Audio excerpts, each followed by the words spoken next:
The Vorath analyst noticed the silence first. Not absence of sound, something stranger.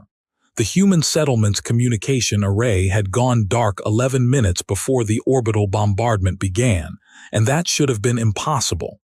Jamming fields don't discriminate. They swallow everything. But the Vorath's own intercept logs showed human civilian frequencies chattering normally right up, until the moment the settlement's military bandwidth vanished, clean, surgical, deliberate, as though someone had reached into a machine and removed a single, specific gear without touching anything around it. Senior Commander Desak stared at the log entry for a long time. Then she filed it under *anomalous and moved on, because the colony was already burning, and there were more important things to count. She would remember that silence later. She would remember it the way you remember the last ordinary thing you saw before an accident, with a specific, nauseating clarity. But by then, the counting would have already begun. The colony was called Harrow's Reach, and it had 12,000 residents at the time of the attack. The Vorath battle group, 7 ships, a standard suppression formation, had expected resistance. Human colonies always had some. A planetary defense grid, a handful of armed transports, maybe a militia with enough conviction to make the first hour ugly. The Vorath were efficient about this kind of thing. They had suppressed 41 human colonies in the prior 6 years. They understood the pattern. Initial resistance, communication breakdown, civilian panic, capitulation within 72 hours, extraction of strategic resources, withdrawal. Harrow's Reach was not a large colony. It was not strategically unique. It sat on the edge of the Kurath expanse for one reason. The mineral deposits beneath its eastern continent were worth more than the planet's inhabitants, and the Vorath Expansion Authority had done the math and found the math agreeable. They were very good at math. What they were not good at, what no species in the documented history of the Interstellar Compact had ever needed to be good at, was accounting for the specific, unreasonable, deeply human decision to treat a mining colony as a fortress worth dying inside. Not defending from the outside, dying inside. There is a difference. The Vorath would spend a very long time learning what it was. The first anomaly the battle group encountered wasn't a weapons system. It was a person. Specifically, it was a woman named Carries Mwanga Hollander, who held the civilian title of Colony Logistics Coordinator *, whose personnel file indicated she had never served in any military capacity, and who was discovered by Vorath ground forces approximately 4 hours after landing, crouched in the wreckage of a supply depot, transmitting on a frequency the Vorath Signals Intelligence Unit had never documented, in a cipher they had never encountered. The cipher wasn't particularly sophisticated. That was the second anomaly. Any Vorath analyst with 3 months of training could have broken it within the hour, but the message it contained, once decoded, meant nothing. It was a list of numbers, coordinates possibly, but they matched no location on any stellar map in the Vorath strategic database. They were followed by a single phrase repeated 11 times in standard human. The door is open. Carries Mwanga Hollander was taken into custody. She didn't resist. She smiled at the soldiers who detained her in a way that the Vorath lieutenant on scene described in his incident report as inappropriately calm *, and when asked to identify herself, she gave her name clearly, her colony identification number, and then said one additional thing that the lieutenant included in his report only because he had been trained to document everything. "You should have asked who was listening," she said. The lieutenant didn't know what to listen for. He recorded the statement, flagged it as * possibly significant, and forwarded it up the chain. Senior Commander Desak read it 4 hours later, in the same sitting where she was reviewing the silence in the communication logs. She placed the two things next to each other in her mind, and felt a sensation she had not felt in 11 years of suppression operations. She felt uncertain. There is something the Vorath Expansion Authority understood very well about human colonies. They were isolated. Deliberately, structurally, institutionally isolated. Faster-than-light communication in human space required relay infrastructure, and relay infrastructure required maintenance, and maintenance required resources that the Confederation of Human Systems had never, in the 8 decades since first contact, adequately funded. Human colony worlds were, by the Vorath's own intelligence assessment, communication deserts. When a colony went dark, help was weeks away, sometimes months. This was not a failure of human technology. The Vorath knew that. Human engineering, in isolated bursts, had occasionally surprised them. This was a failure of human coordination and coordination was a political problem, not a technical one, and the Vorath were very comfortable with the idea that humans could not solve their political problems in time to matter. That assessment had been accurate 41 times in a row. It was accurate again at Harrow's Reach, at least in the narrow sense. No Confederation fleet arrived. No reinforcements came. The colony did not receive, so far as any Vorath sensor array could confirm, a single communication from human space in the first 72 hours of occupation. But something began happening on the surface that the Vorath could not initially categorize. Resistance.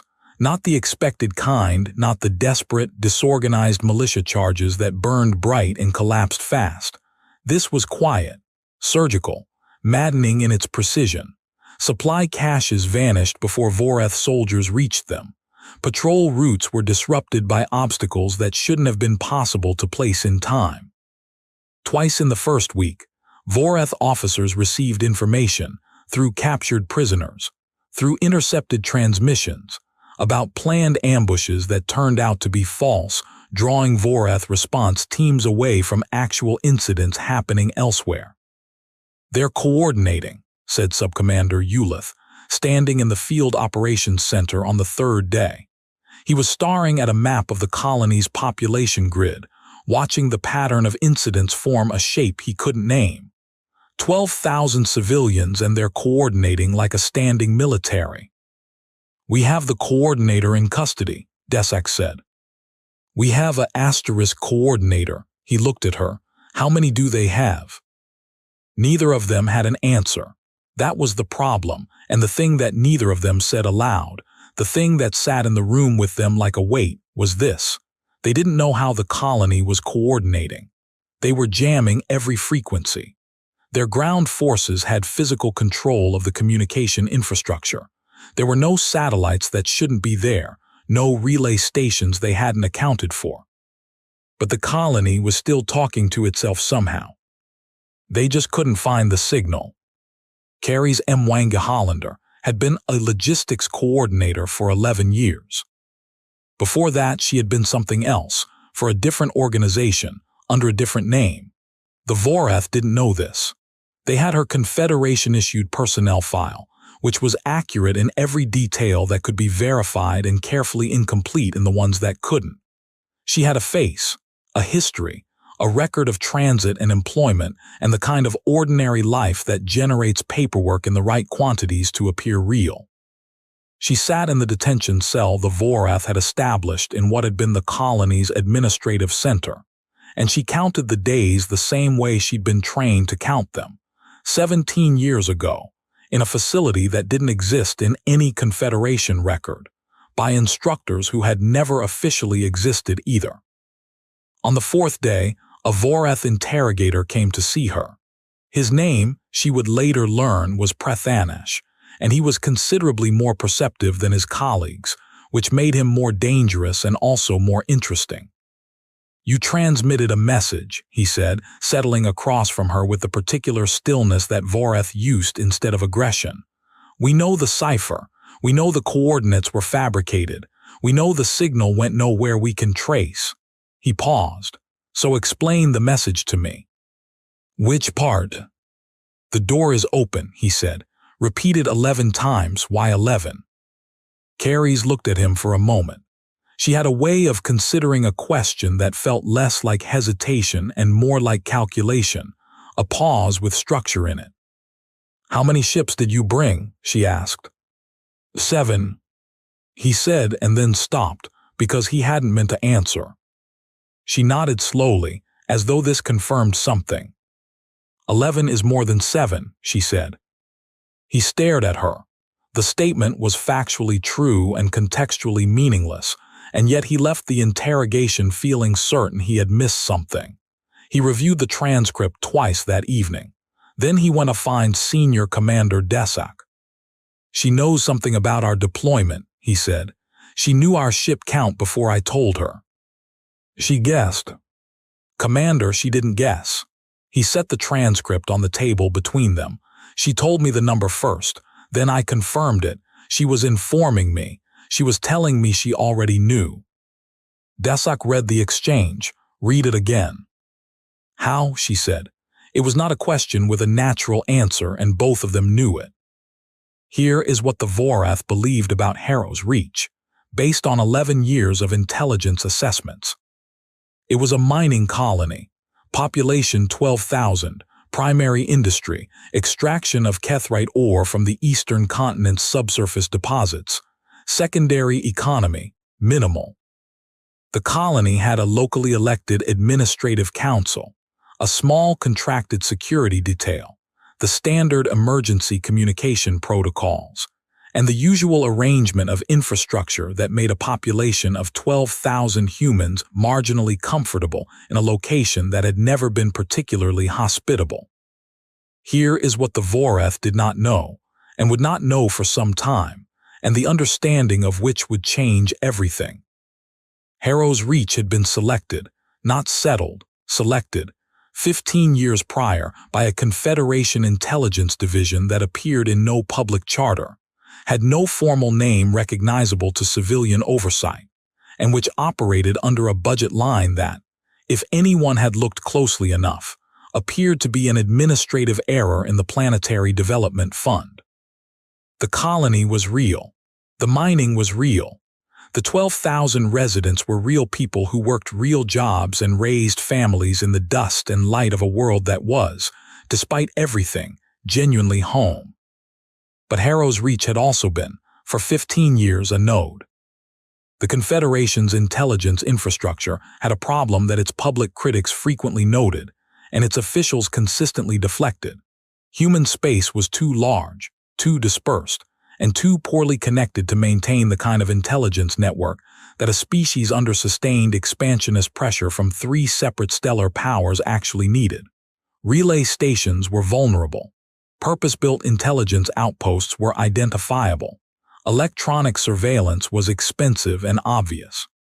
Human beings, living ordinary lives in ordinary places, were none of those things. The 12,000 residents of Harrow's Reach were not all agents. Most were genuinely what they appeared to be: miners, administrators, children, teachers, the full texture of a functioning community. But embedded in that community, in positions of natural access and long-established trust, were 341 individuals who were something else in addition to what they appeared to be, who had been something else for years, who had been trained, maintained, and networked in a way that required no transmissions that could be jammed, no satellites that could be shot down, no infrastructure that could be seized. They communicated the way humans had always communicated when technology failed them. They talked to each other, face to face, in person, in the middle of a battlefield that the Vorath had spent enormous resources making electronically impenetrable. 341 people with unremarkable faces and long-established cover identities were walking around in plain sight, passing information by hand signal and coded language, and the ancient, unjammable medium of 2 people standing close enough to whisper. And they were not alone. Because the Vorath, in suppressing Harrow's Reach, had made one assumption that was entirely reasonable and almost entirely wrong.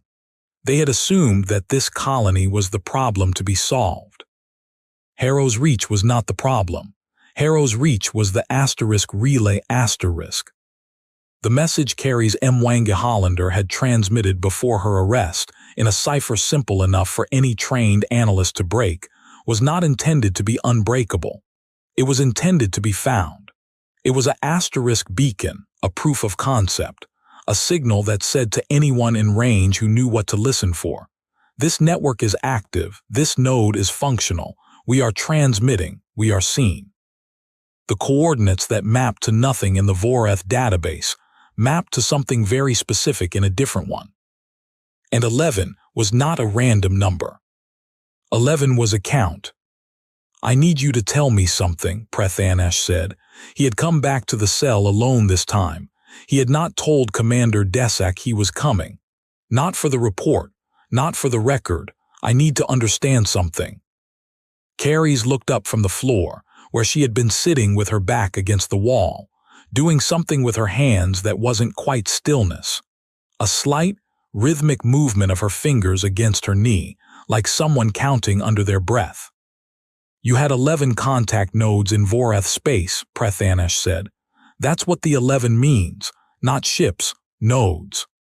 She said nothing. "Before we arrived," he said. "Before the bombardment, the blackout window, 11 minutes. You sent something out in those 11 minutes, and we read it as a military communication going dark, because that's what it looked like from our side, but that wasn't what it was." He pulled a chair close and sat. His voice had changed. The interrogator's distance was gone. What replaced it was something almost conversational, the tone of a person trying very hard to think clearly. "You sent an asterisk all clear asterisk to 11 locations in Voreth space.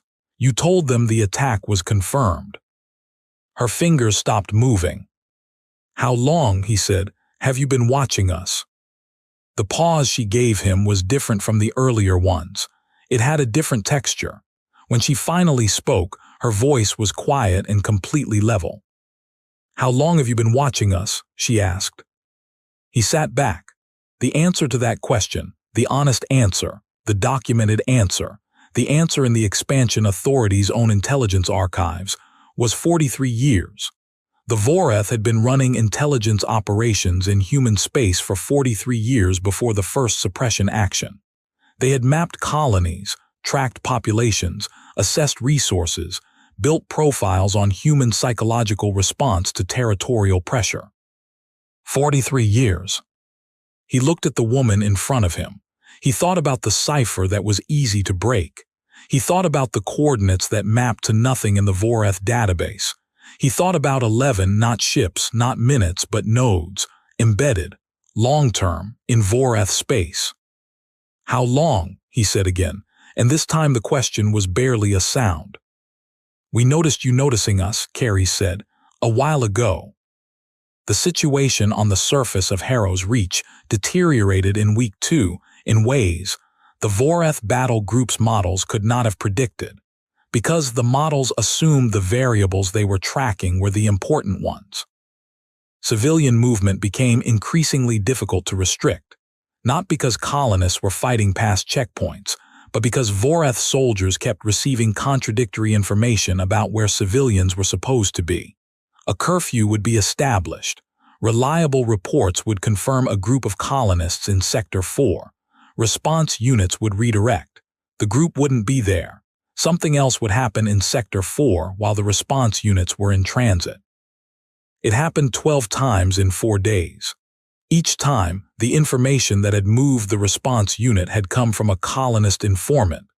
A different informant each time, each one previously assessed as cooperative, each one providing plausible information in a calm, credible manner. "They're running us," said Subcommander Ulith. He had stopped sleeping with any consistency. The lines around his eyes had deepened. He stood in the operations center surrounded by maps that kept failing to mean what they were supposed to mean. "We think we're running informants. They're running us through the informants. Every piece of intelligence we've collected from colonist sources is compromised."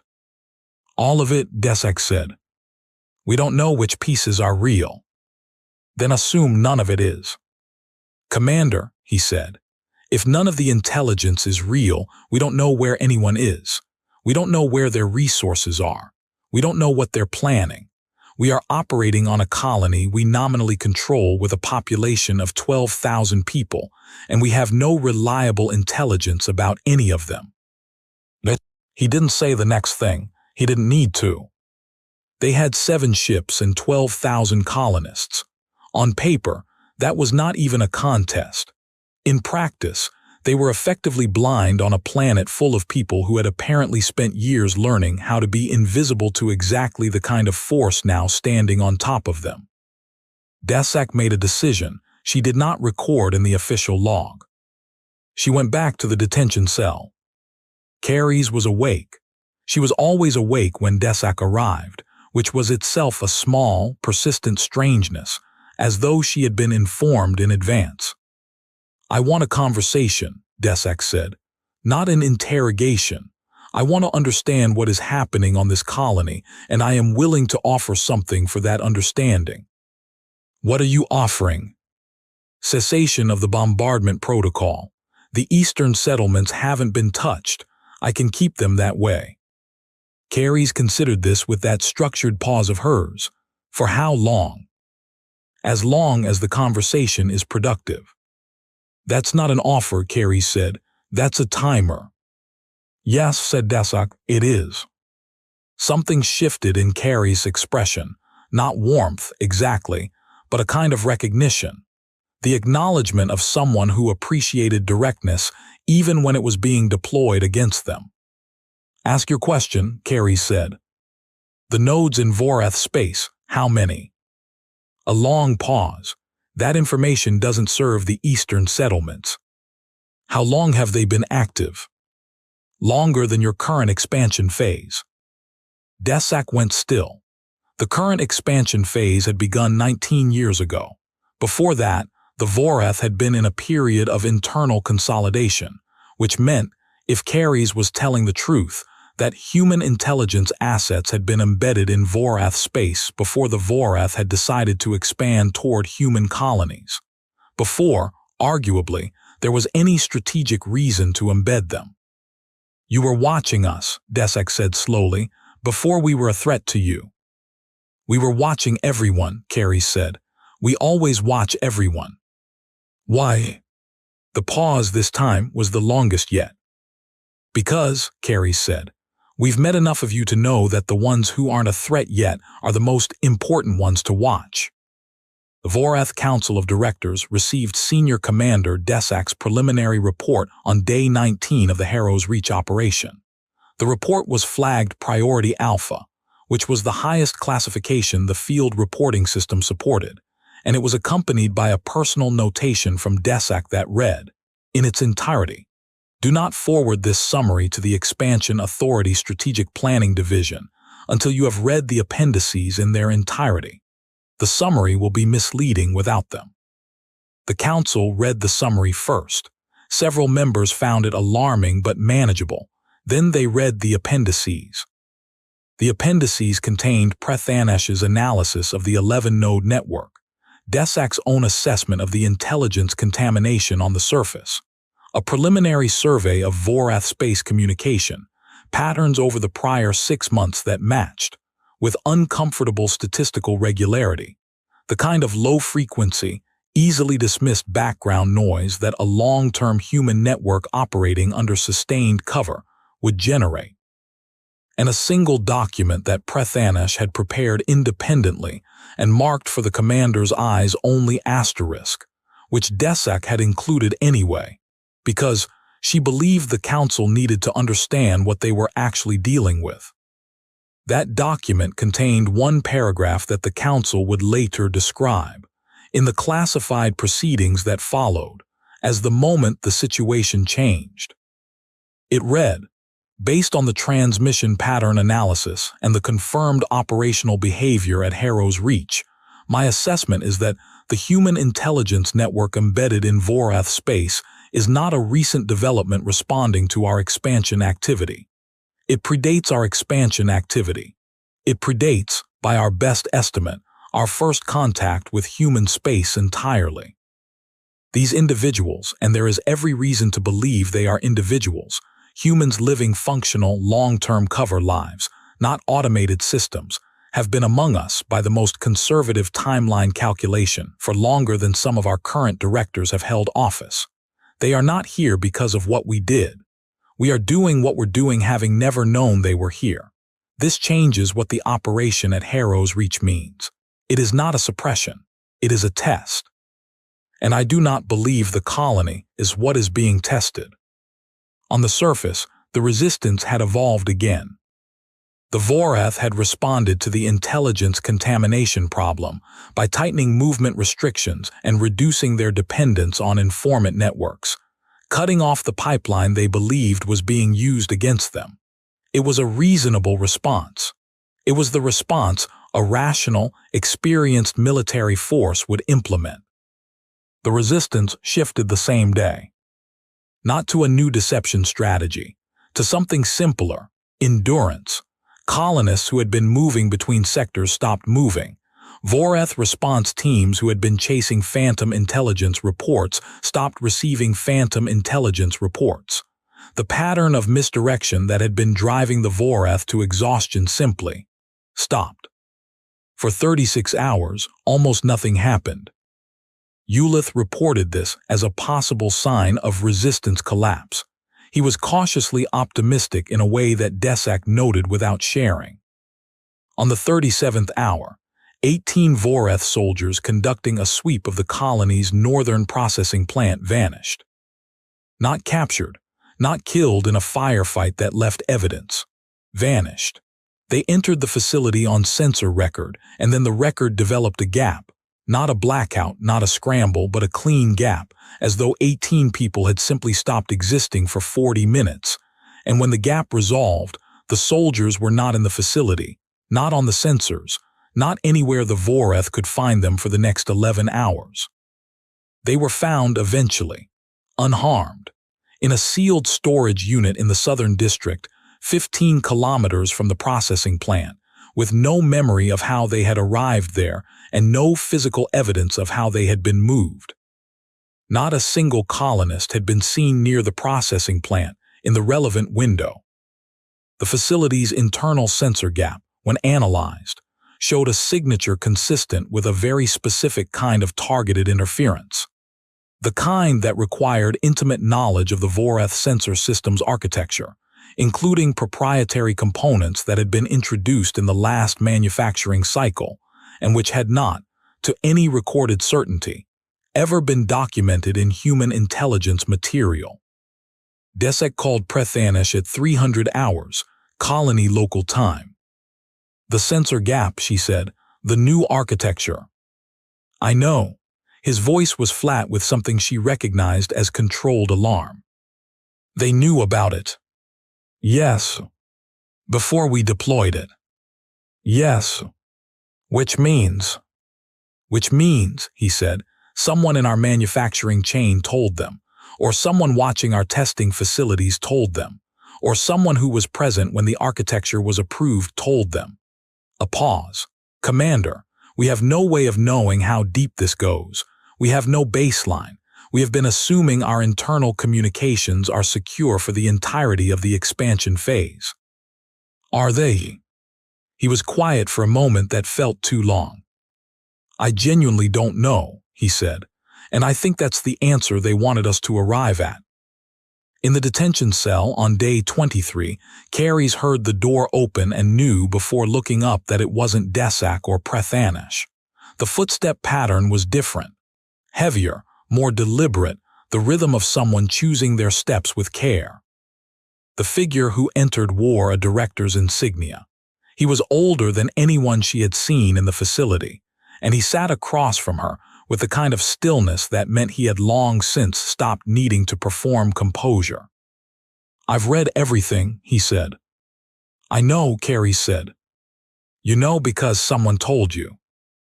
I know because you're here, she said. Directors don't come to cells. You came here because the report changed something, and you needed to see me yourself, and you couldn't say why in any written communication. Because you don't know which communications are clean. He studied her for a long time. How many people do we have? She looked at him with that look, the structured pause, the calculated consideration. And then she said something that Prethanash would later describe in the testimony he gave to 3 separate investigative bodies as the sentence that ended the Vorath expansion authorities' confidence in itself. "You have fewer than you think," she said. "And we have more than you've found." The bombardment of Harrow's Reach stopped on day 27. Not because the Vorath were defeated militarily. The battle group was intact. 7 ships, full complement, no significant losses. On paper, the operation could have continued for months. It stopped because the Council of Directors issued a recall order, and the recall order was classified at a level that most of the battle group's own officers were not cleared to read, and the official reason given to the crew was operational reassessment, pending strategic review, which was the kind of language that, in any military, meant something happened that we are not going to explain to you. What had happened was this. In the 72 hours following the director's visit to the detention cell, Vorath counterintelligence had quietly, carefully, without any official announcement, begun reviewing the personnel files of individuals in sensitive positions across the expansion authority's operational structure. Manufacturing, communications, strategic planning, the Council's own administrative staff. They were looking for anomalies, cover identities, the specific kind of paper trail that looked real from the outside and had gaps in it that you only noticed if you were looking for gaps. In 72 hours, they found 11. Not all of them were human.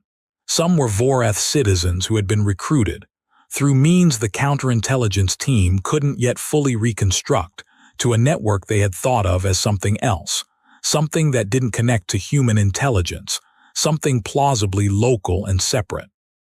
11, in 72 hours of looking, in a small portion of a single branch of the authority's structure. The director who had visited the cell called an emergency session.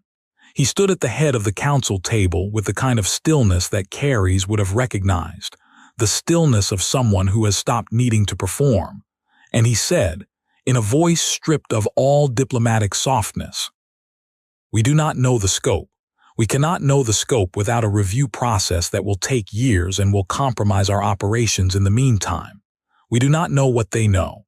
We do not know what decisions we have made that they have influenced, what plans we have formed that they have shaped, what we believe is our own strategic thinking that may have been constructed for us.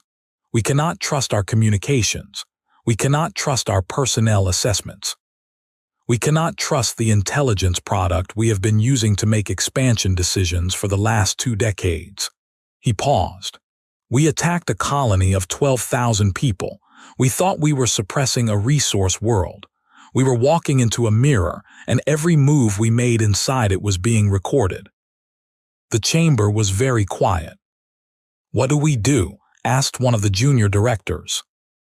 "We stop," he said. "We stop and we think, and we assume that whatever we decide next, they already know we're going to decide it." Carries was released on day 29. Not formally, there was no ceremony, no signed agreement, no treaty language.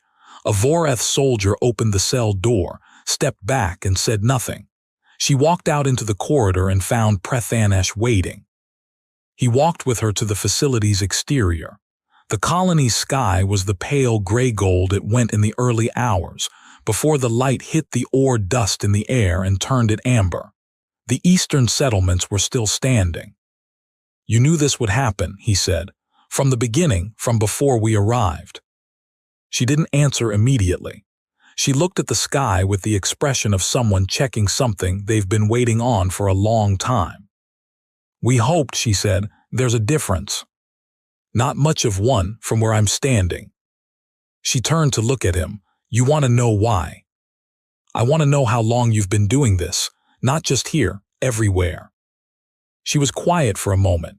Around them, the colony stirred in the early light, the sounds of people beginning to move, cautious still, processing the strange suspension that had settled over everything since the bombardment stopped. Real sounds, human sounds. "The Confederation has long memories," she finally said. We've watched what happens to species that get powerful fast and don't watch their neighbors. We've watched what happens to species that do watch and still don't move fast enough. She looked back at the sky. We decided a long time ago that we weren't going to be either one. So you're everywhere, Prathanash said, in everyone's space. Not everyone's, she said. We're thorough, not omniscient. That's not as reassuring as you might think. It wasn't meant to be. He stood in the early light with the particular stillness of someone who has received an answer that answered everything and resolved nothing. The 7 ships were still in orbit. They would leave within the hour. He would spend the next 4 years of his life working in counterintelligence, looking for what he knew he would only partly find, and the half he found would only sharpen his awareness of the half he hadn't. He would think about this conversation for the rest of his life. Not because of what she said. Because of what she did after she said it, a small thing, a human thing, something that meant nothing and everything simultaneously. She glanced down at her hand, at the fingers she'd been pressing rhythmically against her knee throughout every interrogation, every conversation, every moment of apparent stillness in the cell. And she stopped. Just stopped. As though whatever she'd been counting had finally reached its number. The Vorath expansion authority's activity in human-adjacent space decreased by 63% over the following decade. The official reason given in council records was resource reallocation and strategic consolidation. 41 colonies that had been slated for suppression were removed from the active operations list. Some were later restored, most were not. The review process that the director had described, the internal audit of personnel, communications, intelligence product, ran for 6 years. It identified 207 individuals of concern. Of those, 61 were confirmed as part of an external network. Of the 61, 11 were human.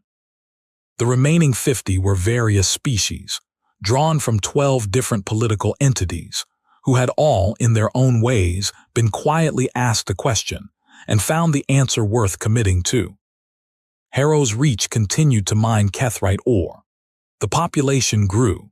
Carrie's Mwanga Hollander remained on the colony for another 3 years, then transferred to a position in the Confederation's Infrastructure Development Office, which appeared in the public record and was, in every verifiable way, exactly what it said it was. Prathanash eventually reached the rank of director. He never visited another human colony. He did, on several occasions, request meetings with Confederation diplomatic staff, not for any listed official purpose, but for what his scheduling records described as asterisk background consultations. The notes from those consultations were not retained. He had learned to be careful about what he put in writing. What the galaxy learned, slowly, incompletely, with the kind of reluctance that comes from having to revise not just an assessment but a fundamental assumption, was not that humans were stronger than expected. Not that they had better weapons, more ships, superior technology. What the galaxy learned was that humans had looked out at the darkness between stars and made a decision so simple and so ancient that more sophisticated civilizations had stopped being able to make it. They had decided that the only way to be safe was to know, and the only way to know was to be present, and the only way to be present, sustainably, in places you could not openly exist, was to become the kind of people who could live an entire human life inside a different story and never flinch.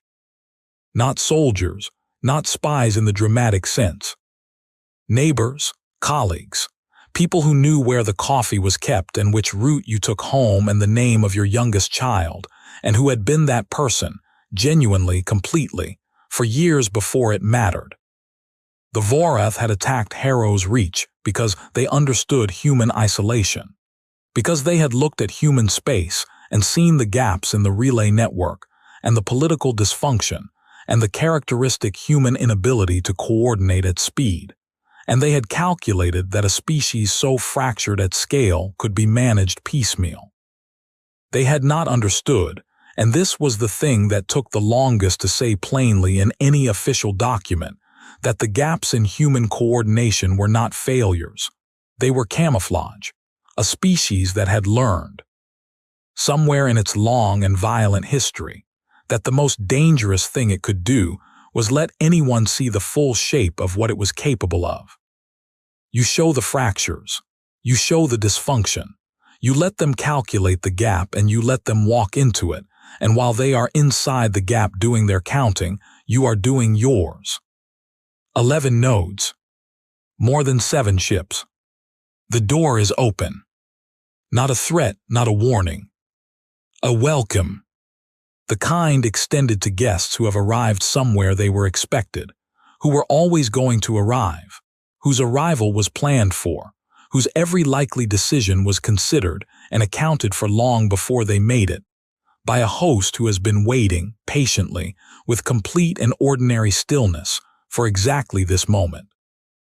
The galaxy would not stop fearing human weapons or human ships or human numbers. But the fear that lasted, the one that settled into the Vorath strategic consciousness and stayed there, quiet and permanent, the way a sound stays in a room long after it stops, was simpler than any of that. It was the fear of a face across a table that you have known for years. The fear of turning to someone you trust and wondering, not for the first time but perhaps for the first time with clarity, whether the trusting was something that happened to you,